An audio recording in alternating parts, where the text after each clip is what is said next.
किड्सू channel को subscribe करें ऐसी ही कुछ अनोखी कहानियों के लिए। कहानी का नाम चांद का तालाब। एक बार की बात है, एक जंगल में बहुत सूखा पड़ गया था। चारों तरफ पानी की कमी के कारण हाथियों का एक झुंड एक नए तालाब की तलाश में निकला।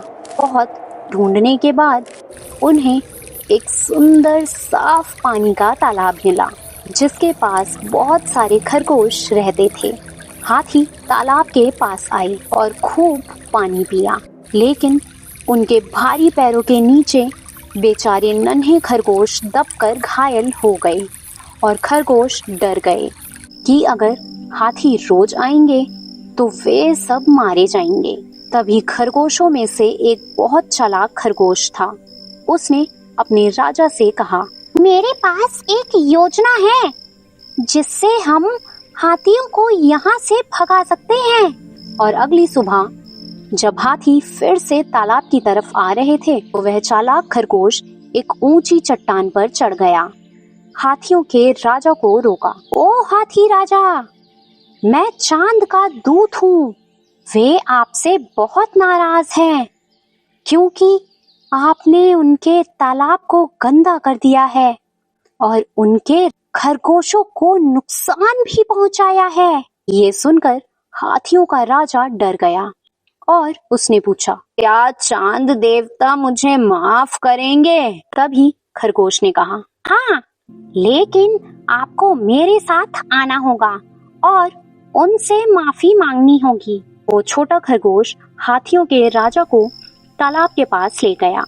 उस रात पूर्णिमा थी और चांद पानी में जोरों से चमक रहा था। यही है चांद देवता, अब चलो माफी मांगो उनसे। हाथी के राजा ने अपनी सूंड पानी में डाली। जैसे ही उसने पानी को हिलाया, चांद की परछाई भी हिलने लगी। और तभी खरगोश ने कहा, देखिए, चांद देवता गुस्से में है। अब आप तुरंत यहाँ से चले जाएं और कभी वापस न आएं। ये सुनकर हाथियों का राजा डर गया और वो अपने झुंड के साथ वहाँ से चला गया। इस तरह उस चालाक खरगोश की वजह से सभी खरगोश सुरक्षित रहे और वे बिना किसी डर के उस तालाब के पास रहने लगे। तो इस कहानी से हमें सीख मिलती है कि दिमाग की शक्ति ताकत से ज्यादा असरदार होती है। कहानी का नाम जादू का सांप। एक गांव में राजू नाम का एक गरीब किसान रहता था। उसके खेत में कुछ नहीं उगता था। एक दिन उसने देखा कि एक काला सांप अपने बिल से बाहर निकल रहा है। तभी राजू उसे मारने ही वाला था। तभी उसने देखा कि सांप के फन पर एक खास निशान बना हुआ है। अरे वाह, ये तो लगता है कोई जादुई सांप है। तभी राजू दौड़कर घर गया और एक कटोरे में दूध लाया। उसने दूध का कटोरा सांप के बिल के पास रख दिया। अब अगली सुबह उसे कटोरे में एक सोने का सिक्का मिला। राजू रोज ऐसा करने लगा और धीरे धीरे बहुत अमीर हो गया। तभी एक बार राजू को कुछ दिनों के लिए गांव से बाहर जाना पड़ा और उसने अपने बेटे सोनू को वही करने के लिए कहा। अब सोनू भी रोज दूध का कटोरा लेकर सांप के बिल के बाहर रख देता और अगली सुबह उसे एक चमचमाता सोने का सिक्का मिलता। पर धीरे धीरे सोनू बहुत लालची हो गया। उसने सोचा, यहाँ सांप तो बहुत सारा सोना छुपाए बैठा है, क्यों ना मैं इसे मार दूं और सारा सोना ले लूं। तभी सोनू ने डंडे से सांप को मार दिया, पर सांप को गुस्सा आया और उसने सोनू को काट लिया और सोनू मर गया। जब राजू वापस आया तो उसने अपने बेटे और जादुई सांप दोनों को खो दिया था। तो इस कहानी से हमें सीख मिलती है कि लालच का नतीजा हमेशा बुरा होता है। कहानी का नाम सियार और भेड़।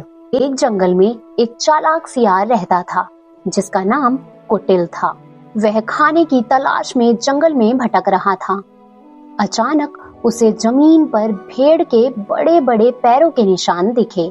ये देखकर सियार बहुत खुश हो गया और बोला, वाह, ये तो भेड़ के निशान हैं। अगर मैं इसे ढूंढ लूं तो आज अच्छा भोजन मिल सकता है। वह उन पैरों के निशानों को देखते देखते नदी के किनारे पहुंच गया।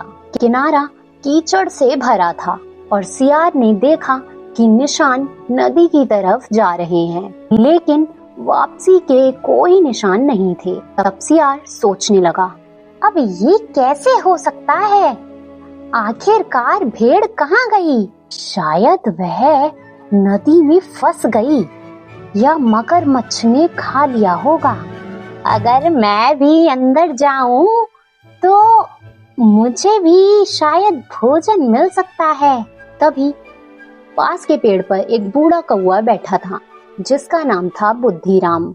उसने सियार से बोला, रुको मूर्ख सियार, पानी में मत जाओ, तुम बड़ी गलती कर रहे हो। अब सियार हैरान होकर बोला, क्यों बुद्धिराम कौवे, गलती कैसी? मैं तो बस भेड़ को ढूंढ रहा हूँ। जरा ध्यान से देखो, ये निशान पानी से बाहर की तरफ बने हैं, अंदर जाने के नहीं। भेड़ यहाँ आई थी और फिर मुड़कर वापस चली गई। तुम समझ नहीं पाए। अगर तुम पानी में गए तो फंस जाओगे और वहीं दब जाओगे, समझे? अब सियार ने गौर से देखा और कौवे की बात सही पाई। फिर सियार ने कौवे को धन्यवाद कहा। अरे धन्यवाद मित्र, तुम्हारी समझदारी ने मुझे बचा लिया। मैं तो भूख में अंधा ही हो गया था। इतना कहकर सियार वहां से चला गया और ऐसे वो अपनी जान गंवाने से बच गया।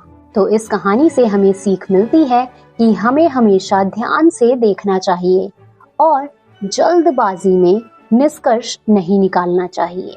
कहानी का नाम मूर्ख गौरैया। एक बार की बात है, एक ठंड और धुंध भरी शाम थी। ठंडी हवा चल रही थी जिससे सारे जानवर ठिठुर रहे थे। तभी बंदरों का एक झुंड जंगल के रास्तों से भटकता हुआ आया। उन्हें भी बहुत ठंड लग रही थी। उन्होंने एक बहुत बड़ा बरगद का पेड़ देखा और उसके नीचे बैठ गए। उसी पेड़ पर एक गौरैया भी रहती थी। उसने बंदरों को देखा और उन्हें देखती रही। कुछ देर बाद एक बंदर ने एक जुगनू देखा जो उड़ रहा था। उसने तुरंत छलांग लगाई और अपने हथेली में पकड़ लिया। अब उसने अपने दोस्तों से कहा, अरे ओ बंदरों, देखो मैंने क्या पकड़ा है, एक जलता हुआ अंगारा। हम इसका इस्तेमाल करके आग जला सकते हैं। चलो सूखी पत्तियां इकट्ठी करते हैं जिससे हम आग जला सकें और खुद को गर्म कर सकें। बंदरों ने तुरंत सूखी पत्तियां और टहनियां इकट्ठी करना शुरू किया। उन्होंने जुगनू को पत्तों के ढेर पर रखा और आग जलाने के लिए फूंक लगाई। अब गौरैया ये सब देखती रही। तभी उसने चिल्लाकर कहा, अरे रुको, तुम्हारे हाथ में जो है वो अंगारा नहीं है, वो एक जुगनू है। ये बस एक चमकदार कीड़ा है, ये आग नहीं जला सकता। लेकिन बंदरों ने उसकी बात पर ध्यान नहीं दिया। उन्होंने फिर से फूंकना शुरू किया। तभी फिर से गौरैया चिल्लाई, अपनी सांस क्यों बर्बाद कर रहे हो? ये एक जुगनू है, अंगारा नहीं। तुम इससे आग नहीं जला सकते। तुम जाओ, हमें परेशान मत करो। लेकिन गौरैया लगातार बोलती रही, तुम सब के सब बेवकूफ हो, जुगनू पर फूंक मार रहे हो ताकि आग जल सके। अरे मूर्खो, ये एक चमकदार कीड़ा है। अब उसने बार बार अपनी बात दोहराई जिससे बंदरों को गुस्सा आ गया। एक बंदर फटाक से पेड़ पर चढ़ा और उसने गुस्से में गौरैया को पकड़ा और जमीन पर पटक दिया। अब ऐसा करने से बेचारी गौरैया बहुत घायल हो गई। उस गौरैया की परवाह किए बिना बंदर फिर से जुगनू पर फूंक मारते रहे ताकि आग जल सके, पर पूरी रात बीत गई और वो आग नहीं जली। तो इस कहानी से हमें सीख मिलती है कि हमें उन लोगों को समझाने की कोशिश नहीं करनी चाहिए जो अपनी अज्ञानता में डूबे हुए हैं और सुनना नहीं चाहते, क्योंकि ऐसा करने से हमें ही नुकसान हो सकता है। कहानी का नाम चांद का तालाब। एक बार की बात है, एक जंगल में बहुत सूखा पड़ गया था।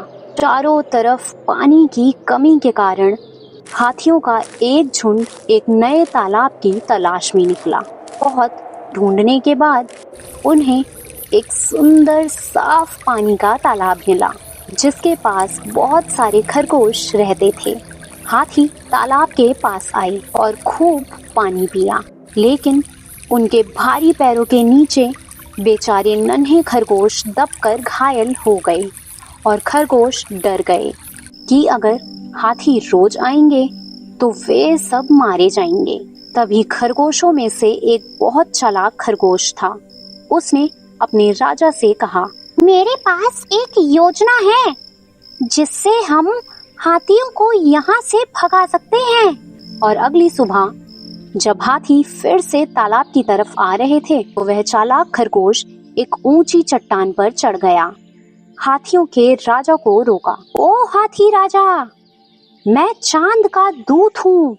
वे आपसे बहुत नाराज हैं क्योंकि आपने उनके तालाब को गंदा कर दिया है और उनके खरगोशों को नुकसान भी पहुंचाया है। ये सुनकर हाथियों का राजा डर गया और उसने पूछा, क्या चांद देवता मुझे माफ करेंगे? तभी खरगोश ने कहा, हाँ, लेकिन आपको मेरे साथ आना होगा और उनसे माफी मांगनी होगी। वो छोटा खरगोश हाथियों के राजा को तालाब के पास ले गया। उस रात पूर्णिमा थी और चांद पानी में जोरों से चमक रहा था। यही है चांद देवता, अब चलो माफी मांगो उनसे। हाथी के राजा ने अपनी सूंड पानी में डाली। जैसे ही उसने पानी को हिलाया, चांद की परछाई भी हिलने लगी और तभी खरगोश ने कहा, देखिए, चांद देवता गुस्से में हैं। अब आप तुरंत यहाँ से चले जाएं और कभी वापस न आएं। ये सुनकर हाथियों का राजा डर गया और वो अपने झुंड के साथ वहाँ से चला गया। इस तरह उस चालाक खरगोश की वजह से सभी खरगोश सुरक्षित रहे और वे बिना किसी डर के उस तालाब के पास रहने लगे। तो इस कहानी से हमें सीख मिलती है कि दिमाग की शक्ति ताकत से ज्यादा असरदार होती है।